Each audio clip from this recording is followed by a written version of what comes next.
makafanira baba makafanira makafanira makafanira makafanira Jesu makafanira makafanira makafanira makafanira Jesu makafanira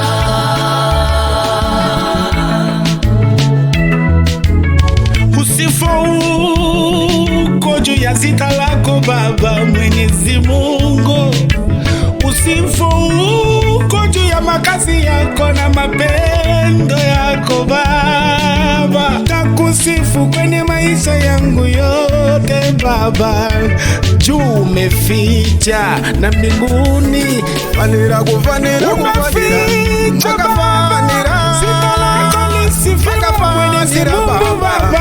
Mimi takuimbia Baba kwenye maisha yangu yote Mungu wangu. Kirozi zedenga zinoimba muchene Baba makafanira makafanira kunamatwa.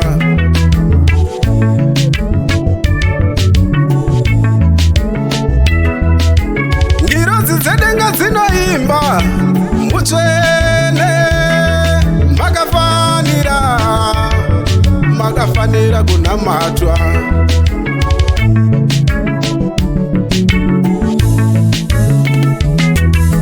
Kana mushinga mada yenu munozarura masuwo edenga, tona zviratidzo tonzwa inzwi renyu.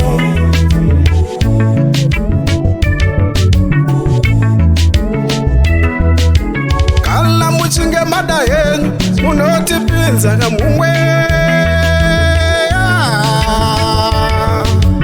tonzwa inzwi renyu.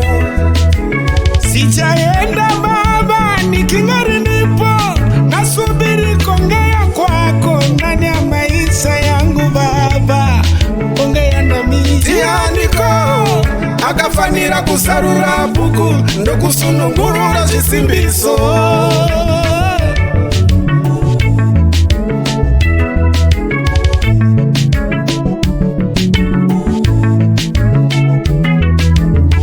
Johani ndokuchema akachema Johani sodzi pamatama zvakusina kuwanikwa akafanira kuzarura.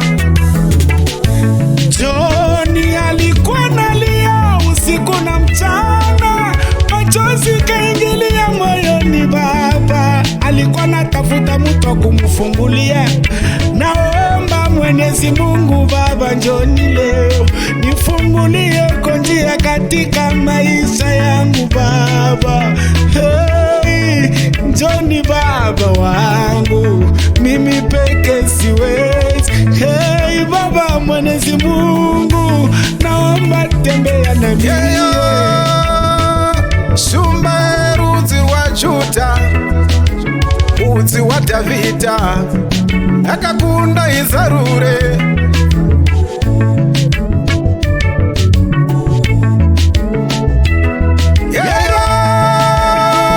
Shumba rudzi wa Juda, mudzi wa Davhidha, yakakunda izarure.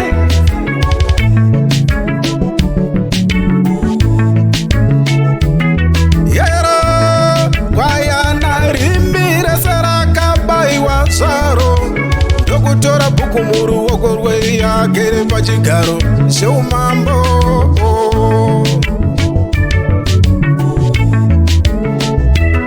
Yero gwayana rimire serakabaiwa zvaro.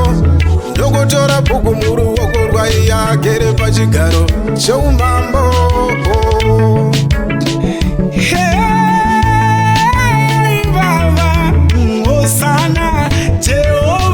Mwenyezi Mungu, Mungu kaomba dunia Baba, jina lako lisifiwe. Saka piwa ikugwinya, piwa ikukudzwa, zvose nesimba.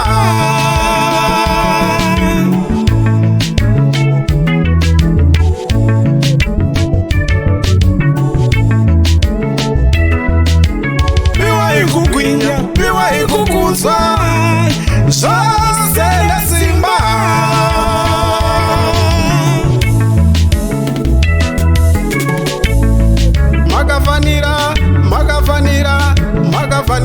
Jesu makafanira, makafanira, makafanira, makafanira, Jesu makafanira, makafanira, makafanira, makafanira, Jesu makafanira, makafanira, makafanira, makafanira, Jesu makafanira, makafanira, makafanira, makafanira, Jesu makafanira.